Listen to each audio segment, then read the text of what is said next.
And so Trump comes in and he goes, I see everybody around me is lying about 30% of the time, and it seems to be effective. I'll ramp that up to 70. See what happens.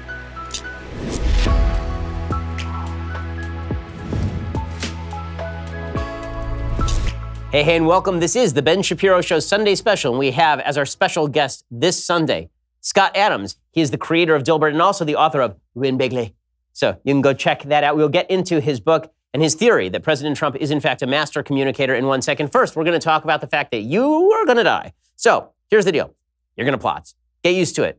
Feel that in your marrow, right down in the bones. And now go get some life insurance, because if you really understand that you're going to die, then you know you need life insurance, because otherwise you're going to leave your family bereft. Now, a lot of people don't have life insurance because it's kind of hard to buy. You have to work out what you need, do the research to find the best quote, and hope you don't get swindled along the way. That's not a good way to shop for anything. So Policy Genius made the whole process a lot simpler. Policy Genius compares quotes from the top life insurance companies to find the best policy for you. It takes a couple of minutes to get a quote. That's it. And if you don't know the first thing about insurance, they've got all the tools you need to get up to speed, learn the difference between term and whole life insurance, calculate how much coverage you need, and be sure you're making the right decision. In fact, over 4 million people have used Policy Genius to shop for insurance. Policy Genius doesn't just make life insurance easy. They also compare disability insurance and home insurance and auto insurance. If you care about it, they can cover it. So whether you know a lot about life insurance or nothing at all, start your search at policygenius.com in just 2 minutes. You can compare quotes, make that informed decision for you and your family. Policy Genius is the easy way to compare and buy life insurance. Well, Scott, thanks so much for stopping by. Well, thanks for having me. Really appreciate it. So let's start off with this. How did the creator of Dilbert become the Trump guy? Totally accidentally. I wrote one blog post in which I thought I saw some skill in him back in 2015 that people weren't noticing. I thought he had a persuasion talents that were unusual. And I wrote a blog post called Clown Genius, and it was hugely viral. And I thought, well, I'll write one more. And that was viral as well. And everything I wrote about Trump got more traffic than anything else I was doing, which is the same experience of every other person writing about Trump, right? The universal experience. I thought it was just me. But it's so interesting. I can't stop doing it. I feel I'm actually addicted in some way. Now, how politically did you end up at the point where the left now considers you a Trumpkin, even though you consider yourself, and you talk about in the book, the fact that you're pretty liberal on a lot of major issues? Yeah, and the social stuff. And then the big stuff I don't understand. If you ask me, what's the best trade deal with China? I don't know. I don't know does anybody really know? But on the little stuff like, gay marriage, yes. Should we have universal health care? I'd like to see it. I just don't know how to pay for it. So I'm sort of a liberal with an economics degree, so it makes me a hybrid. And yet the fact that you sort of considered Trump to be an actual good communicator led everybody to believe that you are deeply embedded in the right now and that you are, in fact, President Trump's #1 proponent. I call myself a supporter, but I also call myself a supporter of every sitting president. So I was an Obama supporter primarily. I had one issue with him. But I support the president in general. What was your one issue with Obama? So Obama originally said he was going to let the weed business in California alone and in the states alone. And then he got in office and he changed his mind. Now, that would have been okay with a reason. Here's my reason, I thought about it, here's the new facts. But without a reason, one must assume there's something going on. And without a reason, you have to assume he's bought. Right? Now, if he had explained it, I would certainly accept the explanation if it was anything reasonable. But without the explanation, I consider that a remove from office kind of situation. Okay, so let's talk about your Trump theory. So you sort of became famous in Trump circles, obviously. You were always famous before that for Dilbert and everything else that you do. But you became famous in sort of political circles for taking this peculiar view in 2015 that President Trump was, in fact, a communication genius, that he was actually terrific at this, and that everybody who's out there mocking him and thinking he's a fool, that we all had it wrong. What made you think that President Trump was a genius at communication? So I've got a background as a hypnotist. I was a trained hypnotist in my 20s, and I've been studying all the ways of persuasion for decades as part of my work. So to be a good writer, I learned how to word things, how to do marketing, how to do sales, how to negotiate. These are all related topics. And when you look at Trump, first of all, he wrote a book on negotiating. So we should, sort of. Or sort of. He read it. But even if you just brand yourself as the negotiating person, it attracts that knowledge to you over time. So in all likelihood, he knows more about negotiating than most people on the planet because it's an interest and he does it a lot. But he also had this weird experience as a kid. So when he was in church, his family pastor, I believe, was Norman Vincent Peale, the author who wrote The Power of Positive Thinking, which in a sense is a persuasion Bible for people of those times. And it was about how to use optimism. Essentially, I'll paraphrase it too much, but it was how to think your way into a better situation. And we see him modeling that all the time. I don't think it's a coincidence. If you sit in that church with someone who was considered so influential, so persuasive, this is Norman Vincent Peale, that he was actually accused of being a hypnotist in his day. He was so persuasive. So I think Trump comes by it honestly, in the sense that he's been around it, and then he's also developed it over his career. But beyond that, I noticed a lot of specific technique that you wouldn't notice if you don't study this stuff. So what were some of the techniques that first jumped out at you that you think President Trump was using? So the wall, let's take the easiest example. Visual persuasion is the most powerful. If you had a concept, let's say you said, well, there are too many people coming across the border, or our crime rate is up 5%, or whatever you're going to say. Concepts don't persuade. You show a picture of a wall, and people want it or don't want it. You show a picture of a caravan of people coming, and people say, that's immigration. Now I have a visual image. And you'll watch that the president does visual imagery so consistently compared to anybody else in the game. He's just the most visual thinker. He simplifies. Simplifying is hugely important. Politicians want to act like they're the academic, the smart one, the lawyer in the room. So their impulse is to get a little bit more complicated than the people they're talking to. Remember, Trump was mocked for, what did they say, he had a 4th or 6th grade vocabulary or something like that? Yeah. But if you talk to anybody who's an expert in this field, they'll say, well, what's the audience? Okay, he's talking to the audience in the way that you talk to people who, are operating on that level. Do you think that when he's in private, he talks like a British professor, or suddenly he sounds like, Ayaan Hirsi Ali behind closed doors? Well, several weeks ago, I got to meet him. So I was in the Oval Office. Were you shocked by his mellifluous British accent? Yeah, the British accent totally threw me. But, no, he seemed exactly the same person, just the relaxed version in the room. Although I'm not sure he ever is not the relaxed version. Yeah. So I guess that is one of the questions: is how much of this do you think? I mean, look, he's obviously a guy who gets his message across in unique ways and with a unique sort of appeal. How much of this is conscious, and how much of this is just natural to him? How much of this is instinct, and how much of this is planned? I think he would say it's something natural that he sort of just picked up. But he either has an amazing instinct or he's learned more than he remembers learning because his technique is so consistent. And it's just nobody in the game is matching him. Now, the other thing he has is his willingness to do things that would be embarrassing to other people. His willingness to go outside the box and take the risk. So if you add his gigantic personality with his willingness to break the edges on everything. Almost every tweet he does has a little something wrong with it. And when I say wrong, I mean perfect, wrong in exactly the right way. Even his famous, Stormy Daniels horse-face tweet. So he will consciously pick something that will make you obsess on it because it's the error that makes you focus. Your brain is designed to flush out all the stuff that's normal and doesn't matter. When I leave this room, I'm not going to remember the scenery or anything. I'll remember just the key things. And he's just great at making you focus on the key things and making you think about what he wants you to think about better than anybody ever. I mean, one of the questions that I have is whether this is a bit of an unfalsifiable thesis.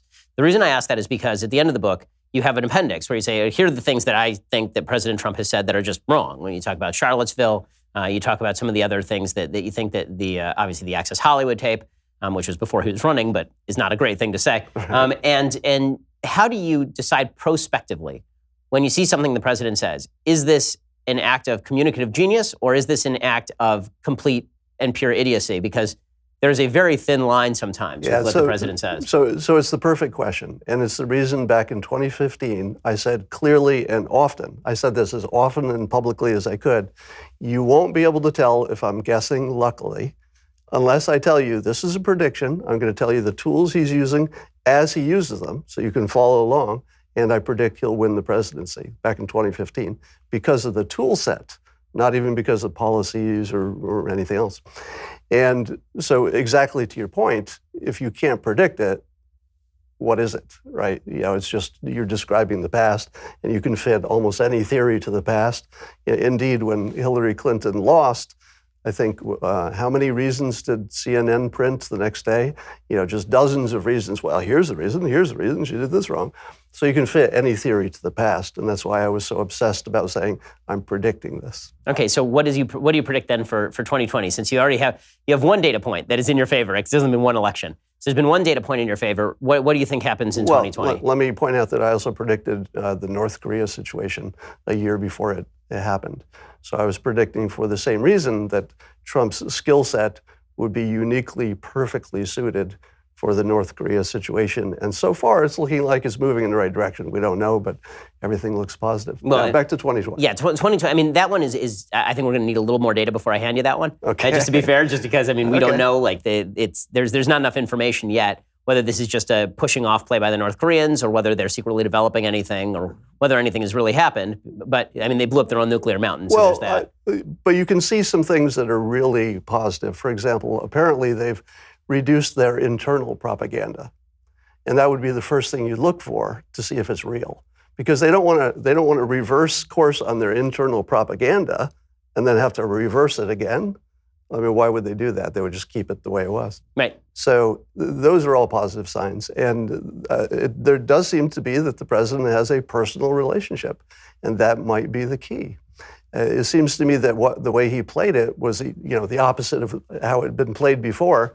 He started with the boss, Kim Jong-un, and said, let's talk, let's show you some respect, let's make you a player who's, belongs on the stage, and then we can negotiate as sort of peers, not really, you can't be a peer with the United States, but at least in terms of respect. And that was probably a key thing. It probably also allowed Kim Jong-un to say, I can work with this guy, and if I give up some things, I won't necessarily be vaporized.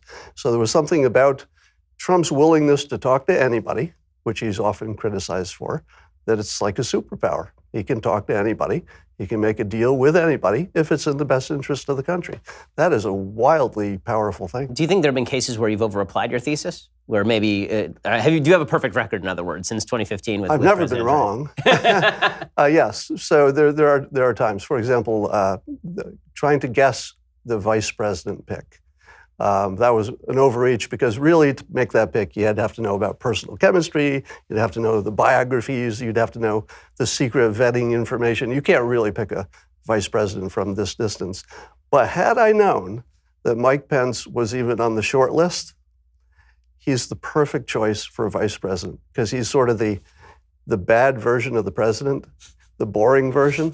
If you started with Trump and you removed everything interesting about him, it would be Mike Pence. And I like Mike Pence, right? There's nothing against Mike Pence. But all the fun, the interest, the thing that makes you, look at the president and you can't look away even if you hate him or love him, all that stuff is, sort of missing in Mike Pence, who is a top-rate politician. He just doesn't have the stuff that Trump has. So back to my question about 2020. You're looking forward a couple of years here, and obviously the pollsters are, I would say, 50-50 on where President Trump is at this point, because he's riding kind of where he was expected to be, below 50%, maybe a little bit above where he was expected to be. He's 46, 47 in some of the polls. Do you look at any of the Democrats who are out there and say, this one is a particular threat to President Trump? Nope. At this point, I don't see anybody who would be a serious threat. Kamala Harris is close. I'd have to see her in action a little bit more on a sort of a running for president kind of basis. But I think she's got the tools, and that doesn't mean she'll come close. If things keep going the way they're going, just consider the fact that there was a recent poll that said healthcare is the number one issue. It's the number one issue because he's doing so well on other big issues, right? ISIS is off the headlines. North Korea is looking good. Economy looking good. So healthcare just rose up. He needs to do something about that. And this is my left-leaning part of me here. Now, I think there's probably I think there's a way to address healthcare, the Bill Gates way. Bill Gates recently came out with a set of ideas for dealing with climate change. You don't have to believe that climate change is man-made or anything else about it. But his idea was to create a portfolio of startups and innovative companies and shine attention on them and say, if these companies do what they're supposed to do, it's really going to make a difference to the climate. You could do the same thing, let's call it a Republican system for lowering healthcare costs. You could have what I call the president's portfolio, just a spotlight, not any government money, but just saying these companies are working on all the parts of healthcare that, if they succeed, would dramatically lower costs. And that's the whole game, right? You're not going to get to universal healthcare in this country without dramatically finding a way to lower the cost. Okay, could be regulations, could be technology. In just 1 second, I want to talk about kind of the 4D MAGA, underwater, upside down, hungry hippos of it all. One of the things I've spotted on particularly your Twitter following is you'll tweet something out saying that the president has really thought something through and done something brilliant, and everybody jumps on it with both feet who's in sort of the President Trump fan club. Right. And this is why you become sort of the poster boy for the pro-Trump movement, even though you call yourself a supporter of the president in the same way you've supported every other president. Do you think that people are sort of strawmanning your argument a little bit online on Twitter? Because that's virtually everyone I see. It's sort of like the Bill Mitchells of the world, tweeting you out and going, well, this is what I've always been saying. Everything the man does is just pure genius. So some of it is certainly over-interpreting things. So a common thing that happens now, maybe every day, is I'll get at least one tweet from somebody saying, here it is again, the thing you predicted, it came true. And I'll look at it and I'll think, no, I talked about it. I didn't really predict that quite that way, but people are starting to, I guess confirmation bias is just kicking in. If they think I've been accurate before, they just think it's continuing to happen. But yes, there's absolutely a certainty that some number of things I've said, oh, this is good technique and it's going to work. Some of them I've misdiagnosed, but I wouldn't know which ones. Yeah. So I guess the question about President Trump's sort of skill set in doing all of this is, if he's really, the obvious question is, if he's such a great communicator. He lost the popular vote by 2.5 million. He won in 3 states by a combined total of 80,000 votes. The number of, basically, a lot of the same folks who say that President Trump swept the country, did unbelievably well in consolidating a movement and all this, they're the same people who make fun of Hillary Clinton saying, well, if you'd visited Michigan or Wisconsin once, you would have won. But assumes that if she'd done that, she would have won, which is to suggest that she, actually blew it more than he won it. But in this book, you really make the contention that he won it, she didn't blow it. If he's such a great communicator, why is he stuck at 42, 43%? Why did he win 47% in the popular vote, as opposed to being the sort of we've seen great communicators in the past who've been a lot more popular by poll numbers. It's like the economy. It depends how you measure things. If you were to measure Trump on dollars spent per vote, best ever. I don't know if that's true, but it's probably true. I'm sure that's close. That's probably best ever. Certainly in modern history. If you were to look at where he started, his popularity within, let's say, the Republican Party on day one, 5%, 10%, it's now 90. So it's 9 times bigger than it was when he started 2 years ago. Well, part of that's being president, but yes. Well, yes. And winning the nomination. Right. You get past certain posts and then there's a big spike, right? But yes. Success makes you popular, sure. So if you were to look at that, I would say he's probably influenced more people to turn from not liking him to liking him than maybe anybody in that frame of time. Maybe Obama, because he was sort of a phenomenon. Maybe Bill Clinton. But it's rare air that you can turn that many people in that length of time. And now he's going for the hardcore. All right. We don't know if he'll ever make a dent in the Democrats, the real haters. But you're starting to see people say, I didn't like him, but I sure like the economy. I didn't like him, but we sure seem safer from North Korea. I don't like those judges necessarily, but they're qualified. So you're seeing that kind of talk. So some of the theories that you've heard, and I'll admit, I'm a proponent of the theory that the gal you brought to the dance is not necessarily the one that you leave the party with if you're the president, meaning that what got you to be president is not necessarily what keeps you being president. That people expect a different thing in the office than they expected getting to the office, Right. and that the skill set may not be directly applicable in terms of communication strategy. So I've suggested that, some of his tweets outweigh the benefits when it comes to, or when he goes in front of a rally and he makes a reference to a congressman body slamming someone in the middle of arguing jobs, not mobs. That this sort of stuff hurts him. And his fans, I've also argued, his most ardent fans, they don't care nearly as much about policy as about those tweets. Like the stuff that they like the most is the affect. The affect is what is attractive to them, not the policy. He can dump the policy on the side of the road 3/4 of the time. You actually make this argument a little bit in terms of him moderating his policy, but they stick with the affect.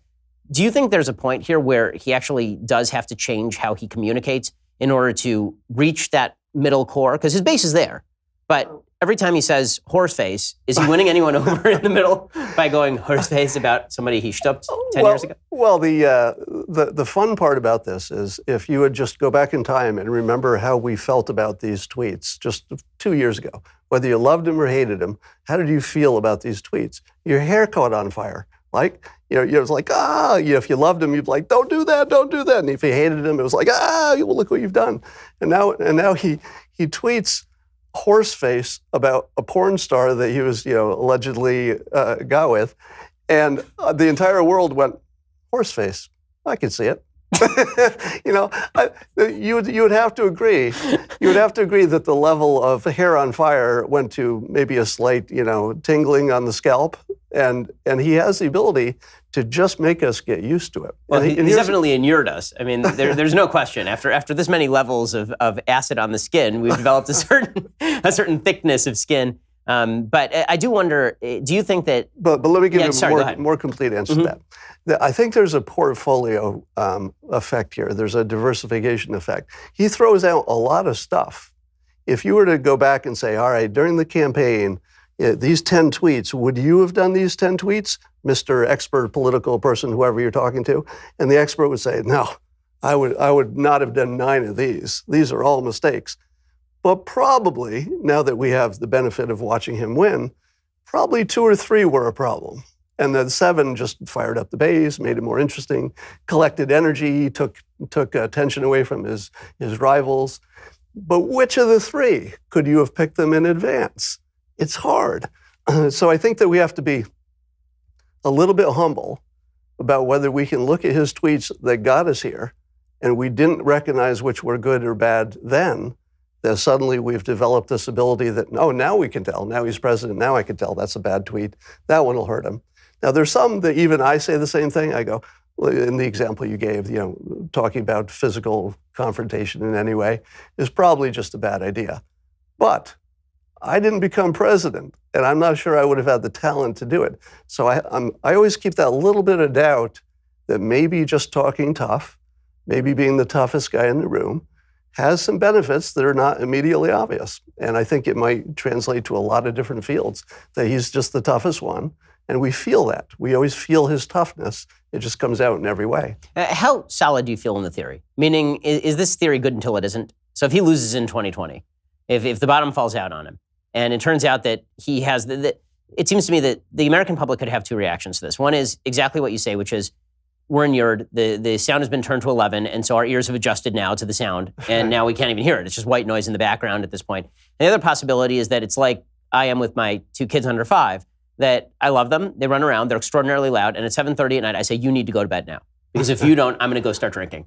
Right. And is it possible that the American people there's a sort of feeling of return to normalcy that kicks in the same way that there was wrongly with Jimmy Carter after the Nixon-Ford years, or with Warren G. Harding after the Wilson years, that there's sort of a backlash to all of this? Or is this just the new world we live in? I think there's an addiction thing going on the people who love Trump, and I would say that I'm one of them, in the sense that, if a good tweet comes out that I know is going to make people angry, that's a good day for me. I can feel it, like physically. I can feel the joy, and I know that 60 million people are giggling at almost precisely the same time all over the country. They're looking at their phones and they're like,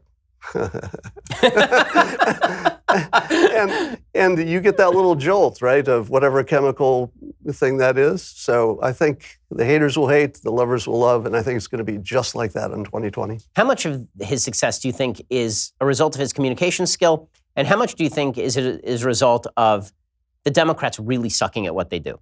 Meaning that he's the beneficiary of every time he says something that seems off the wall, they then proceed to interpret it as the worst thing since Hitler. And it doesn't matter what it is. Every single thing. Horseface, it's the worst thing since Hitler. Right. Gianforte, the worst thing since Hitler. Every single thing is the worst thing since Hitler. And so we begin to tune that out too. And so we actually end up not only tuning out his myriad sillinesses, but we end up tuning out their response, which is actually in some ways more important because he's trolled them into undermining their own credibility in their critiques of him. Yeah, they've gone as far as you can go and still be reasonable, but it didn't get it done. So now they're deciding, well, we should be maybe bad people like he was, in their opinion. So we'll just copy the part that we understand, which is the mean part, the bully part, and they're missing the technique. So they're picking up all the stuff that you wouldn't want to imitate because they don't get the technique that they should imitate. So what do you think is, I asked you this before, but what do you think if you had to pick, you talk about, 12 techniques here? 11 techniques? If you had to pick like the 2 or 3 that are the most effective that he uses on a routine basis, what would those be? You mentioned visual, but what were some of the others? Well, fear. So fear is always your good one, and the Democrats used that well during the campaign. So Hillary made this fear proposal that Trump was dark. Everything he did was dark. His proposals were dark. His policies were dark. And it made you think that there really was, concentration camp in the future somewhere. So fear is always the best. You want identity. Identity is a powerful one. If you can say we're Americans, we're on this team, it's us against them, that's always good. Pacing and leading is good. You want to match your public, and you want to match them even harder than they are themselves. Like you want to be more of them than they are themselves. And you saw that with immigration. Remember, he started out with deport 14 million people? Sure. What do you think, people? People who might vote for me? Well, that's what you want? That's what I want too. Deport 14 million people. When I saw that, people were saying, my God, how can you support this man? He's like a monster. He's going to deport 14 million people. And I said, no. Based on what I've seen so far, he's pacing the public. He's getting their trust. He's saying, I'm more like you than you are like yourself. I'm going to get rid of those 14 million people. But I also predicted long ahead of time that once he got elected, he would moderate. And that part was the first one that went away. The killing the families of terrorists.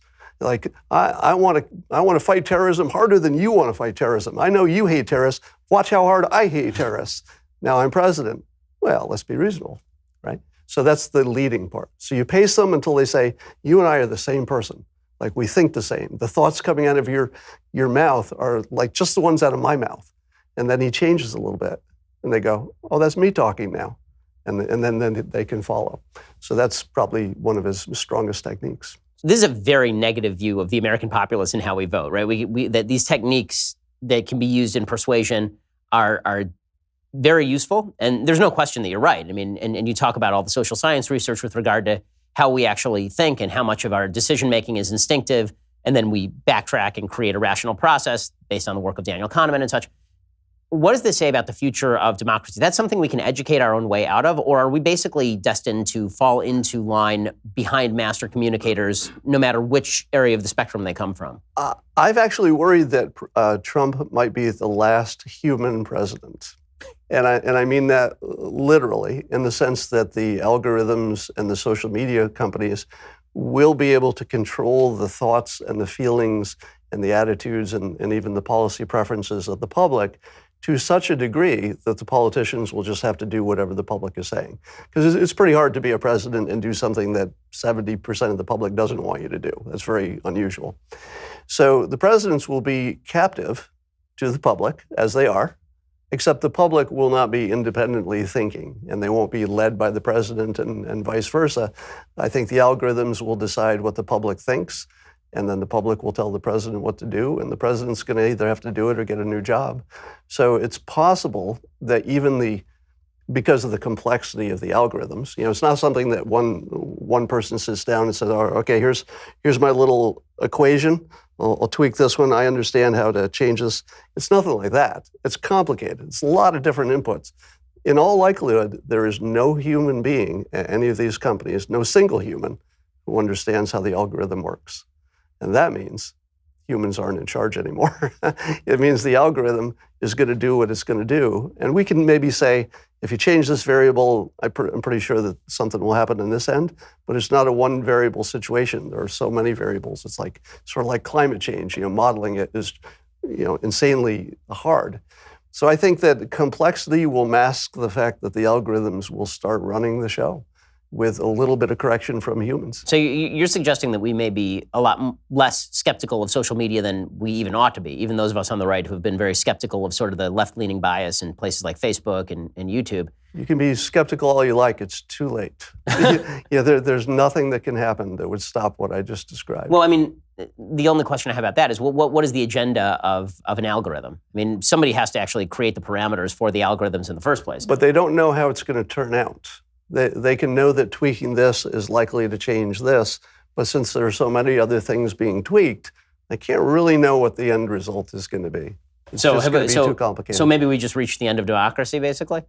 I'm not sure we ever had a real democracy, did we? I mean, didn't we just come from or maybe we're in it, a period where money was the thing?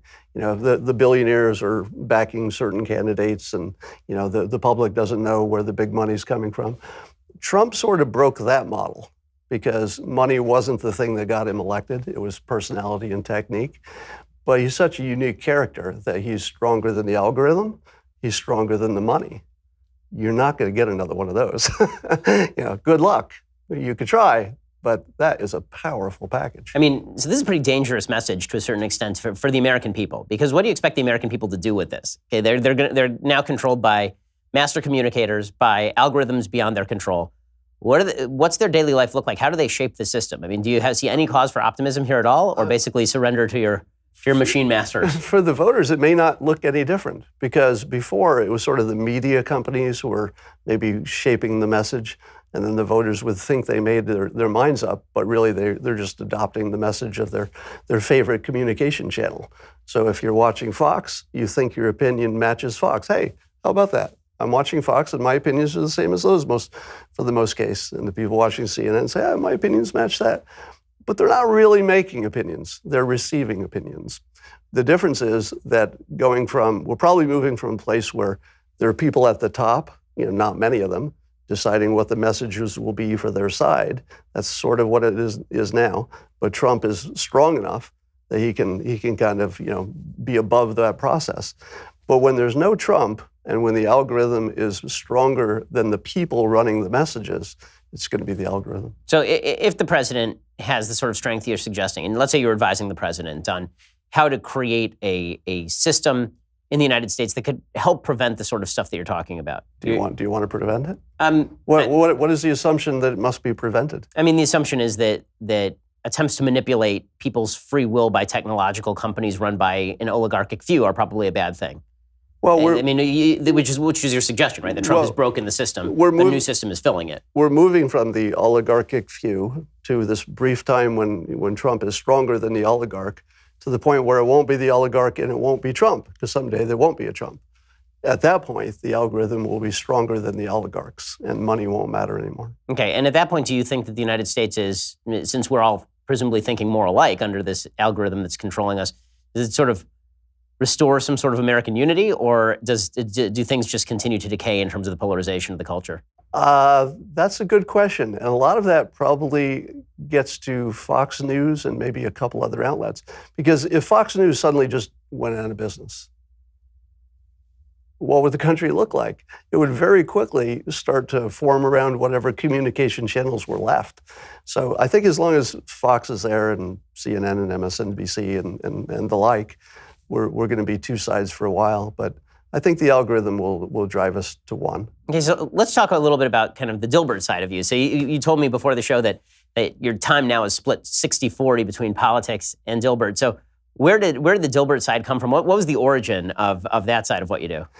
Well, I had a day job. I worked in a big company. It was a big bank. And one day my boss called me in, and I was a sort of identified as a management, potential type of person early on.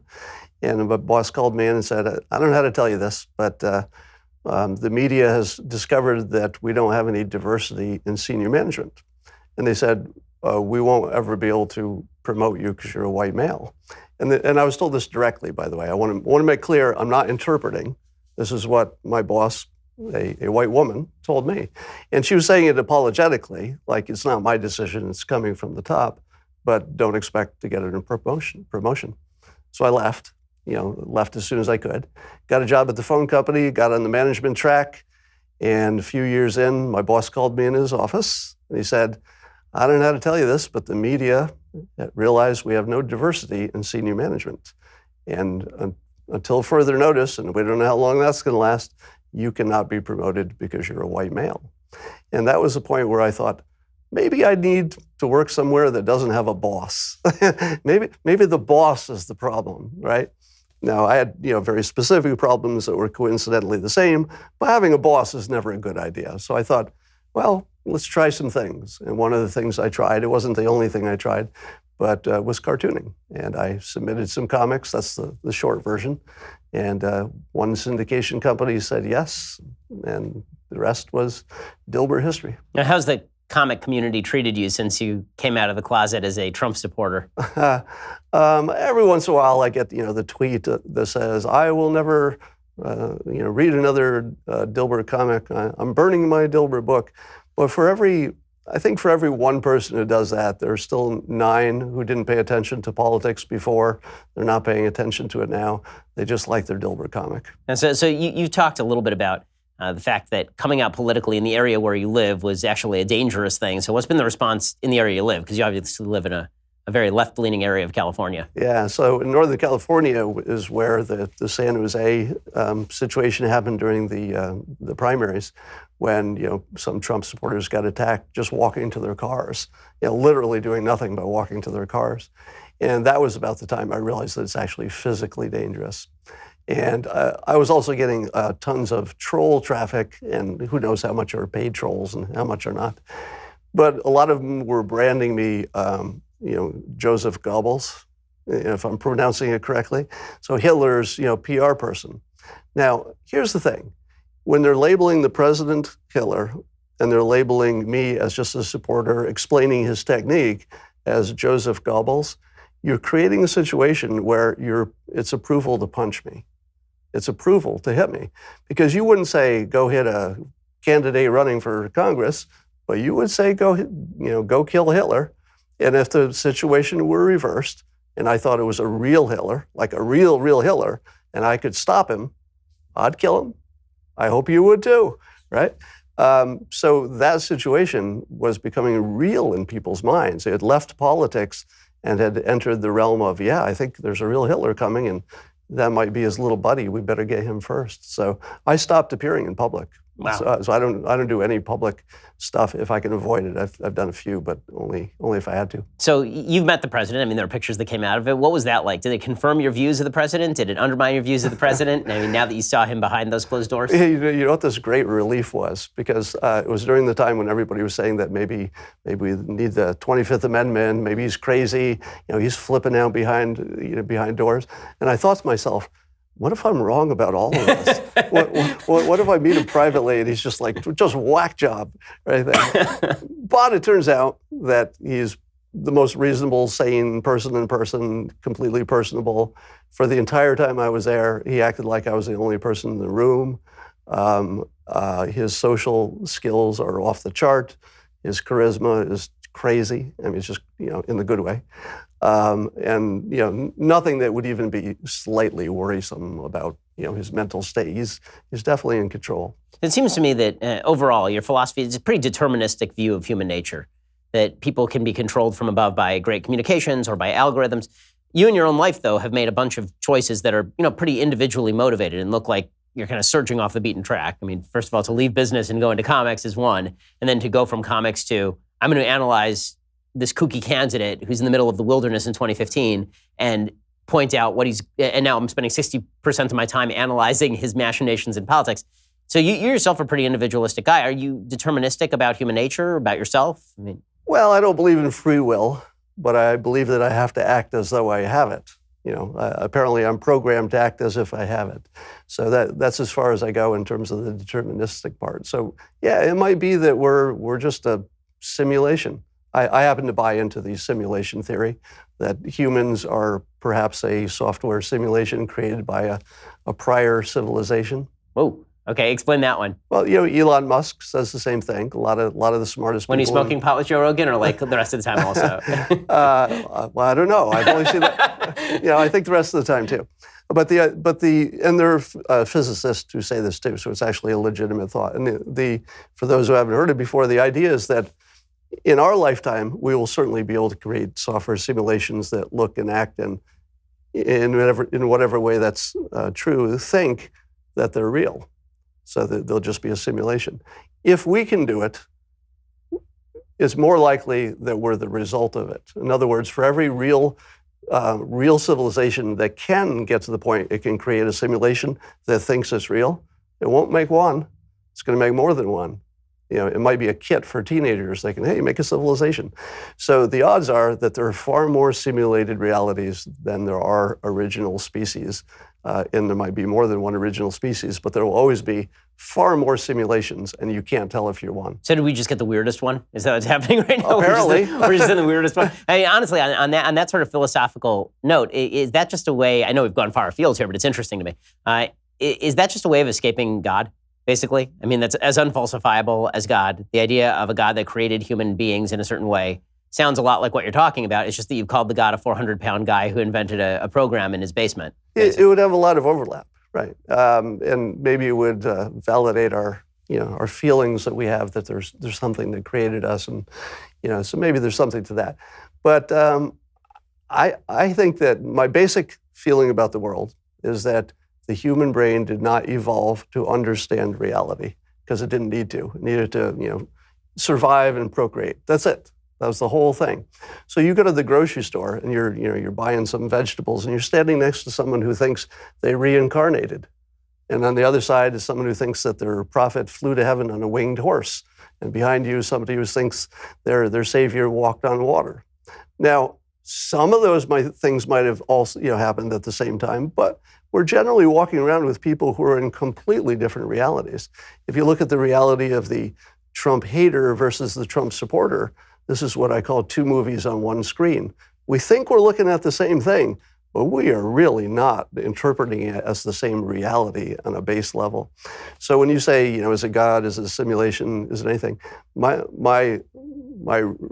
guess the way I reduce that is, if it makes you happy and it helps you predict what's going to happen next, which also makes you happy, then you've got a good filter on life.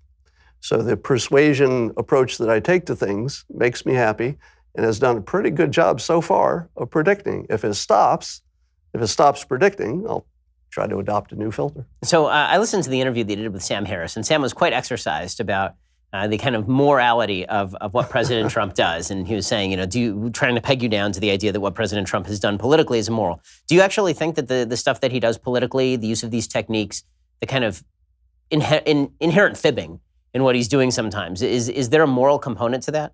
No, if it's directionally appropriate. So if what he's doing is, the best example is the economy. So if he tells 10 lies about the economy and the fact checkers say, that's not exactly true, this isn't the best job since then, it's not the best GDP since then, he may be technically incorrect, but what is his intention? His intention is that he understands the economy is a psychology machine. If you get the psychology right, the machine works. So he takes us to a higher level of hyperbole, higher level of optimism. He says everything's better than it's ever before. What does that cause people to do? It causes people to invest because they say, really? It's great? It's even greater than I thought it was. It's that great?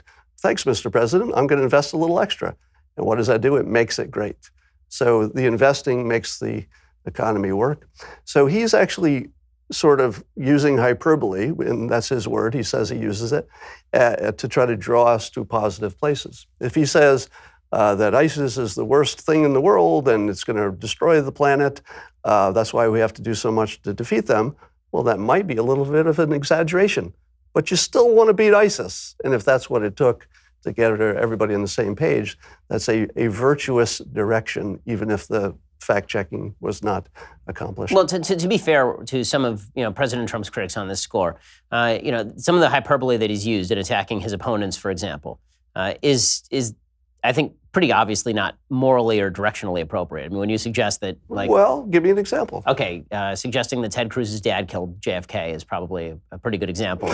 Okay, well, but you would acknowledge that was just a throwaway, right? I mean, in the big scheme, that wasn't anything. No, but it was yes, but it was part of an overall kind of line of attack on Cruz. That Cruz was lying Ted, and that his wife was ugly. There's a fair bit of this, right? And he throws around that stuff. So let me ask you: Sure. If Ted Cruz had been elected, would we have such a good situation with North Korea? Well, I think, maybe not. Well, right. So you have now you're asking me counterfactuals. I mean, and everybody who's doing this obviously believes that they are going to be the best presidents. Otherwise, they wouldn't do it.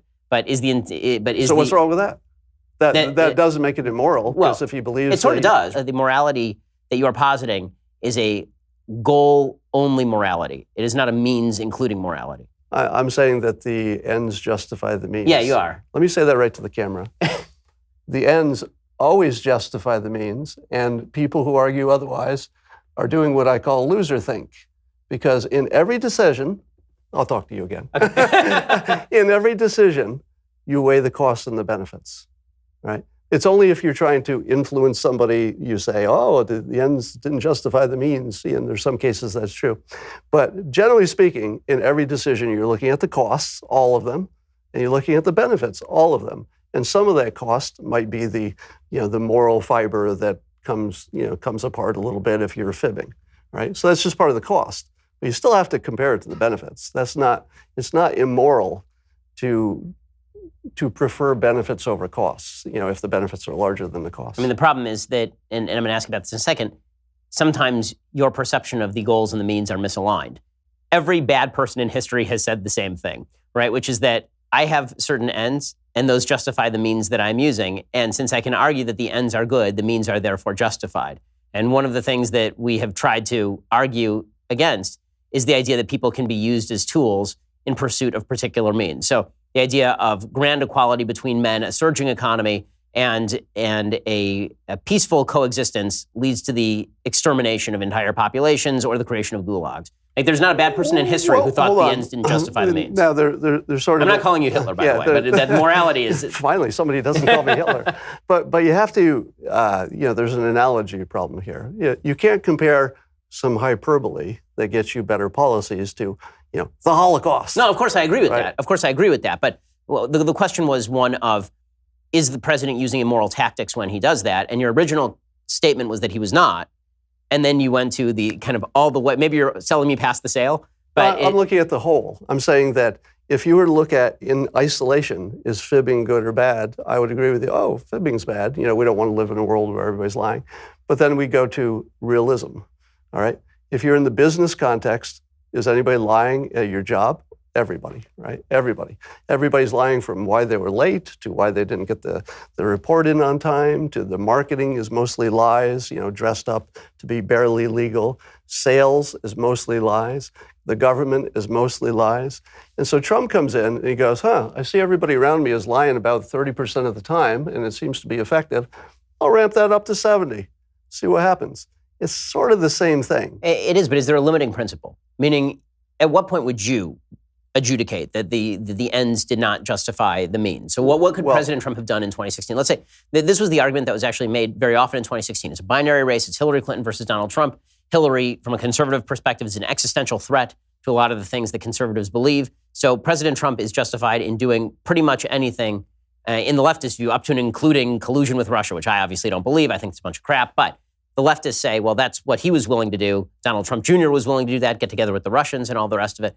What would you say would be the limiting principle to the idea that some threat requires the use of 70% lying or 100% lying? I'm not sure you could ever make one rule that you would be happy applies to all situations, because every situation is a whole bunch of variables, and no two situations are exactly alike. But for example, if he had said, I think I'm going to have Ted Cruz executed, like I'll have a hit squad, just kill him, I would say, okay, that seems bad, right? Okay, good, we've gotten there. Because that would be a precedent that would not only, if he got into office, he'd be maybe convicted, so it doesn't even work on a practical level. Plus, you don't want to start this standard. So the whole thing falls apart, right? So there's some of them are just easy. But if you say, was it okay for him to insult somebody or to suggest something in a political campaign that wasn't true? I'm going to say, that's sort of standard material. Okay, so where do you see the country going from here? It seems like you're a happy guy with a very pessimistic view of the future. Not at all. So, no, it's a different view of the future, but it's actually more optimistic than I think I let on. Okay, so what is that vision of the future? What's the happy part about being controlled by algorithms and everybody lying to you? Well, the algorithms won't necessarily do a bad job, right? Compared to human performance, humans are pretty sketchy. So I don't automatically assume that humans will be, worse at governing, or that computers will be worse at governing or worse at driving cars, right? I'm looking forward to the self-driving cars. So, but I've said that we're entering a golden age, and the way I define the golden age is a weird time that only really will happen once in a civilization, when you don't have resource shortages, you have idea shortages. If you take the urban areas, for example, I've been working with Bill Pulte on the Blight Authority. And what he does is it's a nonprofit where he clears out clears out blighted areas in the inner cities, and then we're trying to figure out what to put there. And one of the things you learn is that fixing the inner cities is not a money problem. Like you would think it would be, right? It's like, oh, nobody has the money to do this. But there are plenty of people who would put money into it if you had a good enough idea. So we have an idea shortage, not a resource shortage. And I don't know if the world's ever been there before. And that means that if we use our thinking, our persuasion, our communication skills right, we can solve just about everything now. Just about everything. I mean, a simple example is cancer. There are a whole bunch of cancer trials, and then there are a whole bunch of cancer doctors. But the cancer doctors, even the ones who keep up with it, don't know about all the trials. And the trials are specific to specific types of cancer. So now there's a company, I think it's called Drive, that makes a database to pair patients with a specific test, because even the doctor wouldn't know how to find them. There's nothing been added but information. And it has the potential to be just revolutionize that area by getting people to the right kind of treatment. So you see something like that just in all other realms of civilization right now. So I do have one final question for you. I want to ask you whether the lessons of President Trump can be applied to any other politician. Can we look forward to applying those lessons in our own life? And if so, how? But if you actually want to hear Scott's answer, you have to be a Daily Wire subscriber. To subscribe, just go over to dailywire.com, click subscribe, give us your money, and you can hear the end of our conversation there. Well, go check out the book, Win Bigly by Scott Adams. Scott, thanks so much for stopping by. Fascinating stuff, and it's great to see you. Thank you.